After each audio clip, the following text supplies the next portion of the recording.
সকলে মিলে, সকল রাজনৈতিক দল মিলে আমরা যে একত্রতা হয়ে একবারে সবাই নেমে গেলাম, কেন? উদ্দেশ্য ছিল একটাই,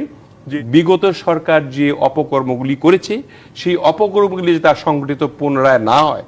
সেই ধরনের সংস্কারগুলি একটা বেসিক সংস্কার আর কি, যে এখানে